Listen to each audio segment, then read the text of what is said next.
युवा पिढीमध्ये वाढणारे नशेचे प्रमाण, एम-डी, गांजा, अफू यांच्या सेवनापासून दूर राहावे असे आवाहन अंमली पदार्थ विरोधी टास्क फोर्स छत्रपती संभाजीनगरचे सहाय्यक पोलीस उपनिरीक्षक वाहेद मुल्ला यांनी केले. धाराशिव येथे महाराष्ट्र अकॅडमीमध्ये जनजागृती कार्यक्रम घेण्यात आला.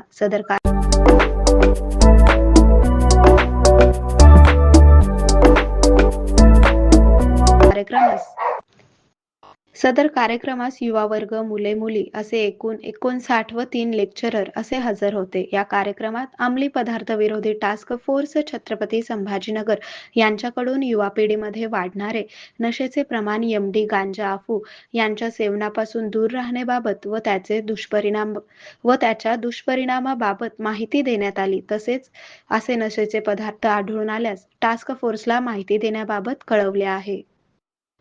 या कार्यक्रमास अंमली पदार्थ विरोधी टास्क फोर्स छत्रपती संभाजीनगरचे सहाय्यक पोलीस उपनिरीक्षक वाहेदा मुल्ला, यावेळी हनुमान पुरके, हवालदार शैला टेले, सुरेश राऊत, नागेश केंद्रे, निलेश सरपाळे आदी उपस्थित होते.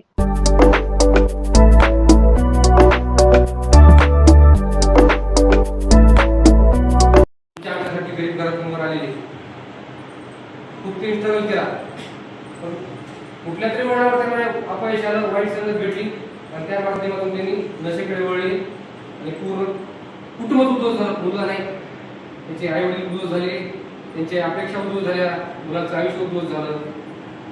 जन्माला येऊन काय फायदा झाला त्या व्यक्तीचा? नशेच्या आधी असे व्यसनमुक्ती केंद्रात आम्ही कार्यक्रम बघितले. या निर्मळाला 20 वर्षाचा मुलगा आहे, 20 वर्ष असा त्या व्यक्तीने जन्माला यायचा त्यासाठी आपलं संपूर्ण आयुष्याचं नशेत घालायचं असेल, काय मतलब काय होतं? काय आपल्या आई वडिलांनी आपल्याकडून अपेक्षा करायची?